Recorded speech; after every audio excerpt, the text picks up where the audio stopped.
And joining us now from Capitol Hill, Congressman Ron Paul, the Republican presidential candidate. Congressman, thanks very much for coming in. You're welcome. What do you think about the president's support today for a proposal in the Senate for a 5.6% millionaire surcharge, income over $1 million, paying an additional 5.6%? In other words, on that second million, it would be $56,000 going to the U.S. Treasury. Good idea? It's a magic cure. Everything will be okay as soon as we pass it. Of course, I'm being cynical. No, it's not going to do any good at all. It's not a lack of taxation that's going on. There's just too much spending, and this doesn't solve the problem. So I see no advantage to doing what he's doing. You know that all the polls show that the majority, in some cases an overwhelming majority of the American people, want higher taxes on millionaires and billionaires, as the president likes to say. Why are the American people wrong when answering that question? Well, because pure democracy sometimes leads to these ill-advised positions.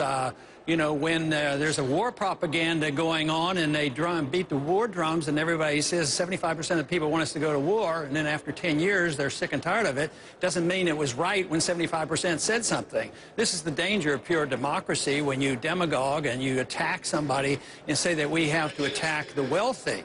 I don't mind criticizing, you know, the wealthy at times, and I criticize the bankers and the bailouts and the corporate people who got all the benefits, both when the financial bubble was being built, but then when it burst, they got bailed out, and then the people suffered. So, but this doesn't mean that we should attack wealth for the sake of wealth. We should stop all the subsidies to the wealth. Anybody's getting wealthy because they get contracts from the government, or because they're on the inside of the program where they get their bailouts. That's quite a bit different. We should stop that, but not blanketly penalize people who make wealth and who have created wealth and provided great services for the consumer. That seems to be a line that you hear from a lot of those demonstrators, the Occupy Wall Street demonstrators in Lower Manhattan right now. What do you make of those demonstrations?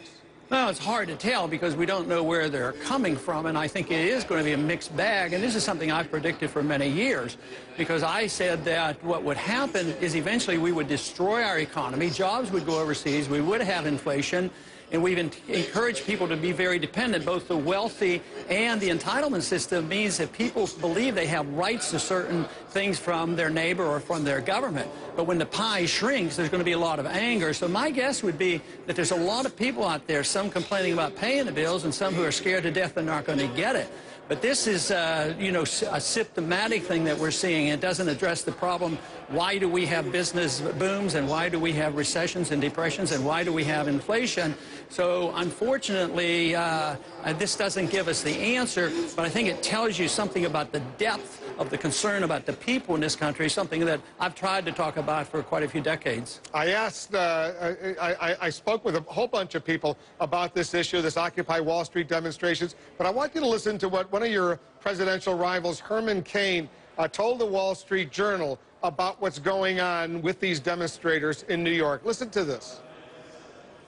I don't have facts to back this up, but I happen to believe that these demonstrations are planned and orchestrated to distract from the failed policies of the Obama administration. Don't blame Wall Street. Don't blame the big banks. If you don't have a job and you're not rich, blame yourself. You don't blame yourself, he said. What do you think about that? Well, I imagine that applies to a few people in the country, but no, I don't quite come at it that way, because the system has been biased against the middle class and the poor. When you destroy a currency, you transfer wealth from the middle class to the wealthy, because they have access to the capital and they have a lot of benefits and they get the bailouts. So the poor and the people losing their jobs, it wasn't their fault that we have followed a very deeply flawed economic system. So I am not so anxious to say, yeah, it's all your fault. If you want to be rich, you can be rich. People are begging and pleading for jobs, but there are no jobs as a consequence of bad economic policy. It's the fact that we have still accepted the notion that central economic planning and central banking under the Keynesian model can provide prosperity. That's where the flaw is. But to blame that on the average person who wants a job, I don't agree with that. Rick Perry, the governor of your home state of Texas, if he were to get the Republican presidential nomination, could you support him? Well, I don't know, because his policies have changed, and maybe if he came a little bit closer to what I'm talking about and would agree the troops ought to come home and look into the Fed, I'd certainly give it consideration. What about Mitt Romney? If he were to get the Republican nomination, could you support him? Well, the same answer. None of them are advocating my positions, but they're starting to talk a little bit like what I am, because I think, like Governor Romney has actually said, we should bring some troops home from Afghanistan. So I would have to find out exactly what their positions are and what the platform is that they'll be running on. Who's better from your perspective right now? I don't choose to pick on those because I see all the other candidates sort of in one group that and they're all different than what I'm talking about, because the foreign policy I advocate, neither one of them do, and the Federal Reserve have a tremendous emphasis on that, and I have a tremendous emphasis on personal liberty, the right to life and liberty and civil liberties. So if I put all the other candidates in another category, and I think in many ways are competing with all of them as one group. So if the Republican nominee, and if it turns out not to be you, Congressman, didn't change his or her positions and didn't come around to where you stand, would you consider running as a third party, perhaps libertarian candidate for the presidency? I haven't thought about it, and I have no plans to do that. So, no, that wouldn't be in the cards for me.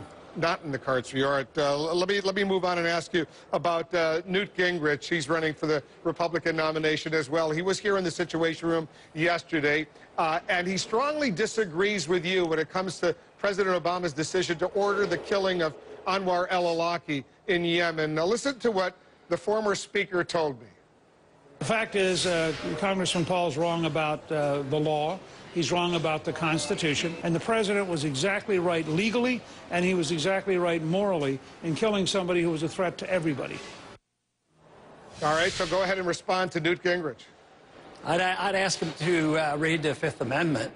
It's pretty clear that you can't take a life without due process of law, especially of an American citizen. So I would say that he's way off base. This is historic. We've never had a policy that said that we can put somebody on an assassination list by a secret tribunal, so to speak. We don't even know what the qualification is or the criteria to put somebody on this list.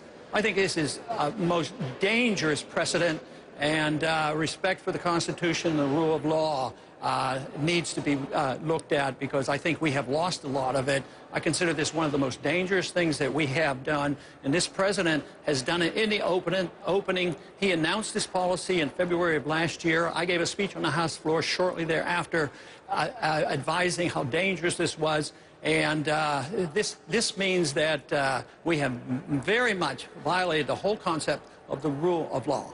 Because Newt Gingrich, in defending the president's decision, says Anwar al-Awlaki was an enemy combatant of the United States, and over all the years of warfare, the U.S. has been able to kill so-called enemy combatants. So what do you make of that argument? Well, I would ask him and the president to produce some evidence of exactly what he did and why is he an enemy, what are the charges. And, you know, if we can try Adolf Eichmann, the Israelis tried him in 1961, don't you think we could try somebody like al-Awlaki, or at least, you know, recognize that individuals should be captured when possible and tried?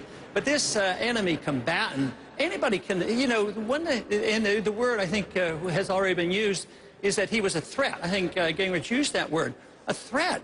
Well, I'm anti-war, and I might go to an anti-war rally, and what if the administration said, Ron Paul is a threat, somebody in the media, he's a threat. He's preaching that the government is doing wrong with the foreign policy. This, to me, is a very, very dangerous precedent. So would you support articles of impeachment against President Obama for this decision? I haven't introduced them, but I think it's an impeachable offense. If the mood of the country was such that they wanted to do it, yes, I could support that. Ron Paul, Republican presidential candidate, as usual, thanks very much for coming in. Okay, well. And I write about this whole debate over the killing of Anwar al-Awlaki on my blog, cnn.com/Situation Room. Check it out. Impeach Obama, ? Ron Paul, Newt Gingrich disagree. Check it out.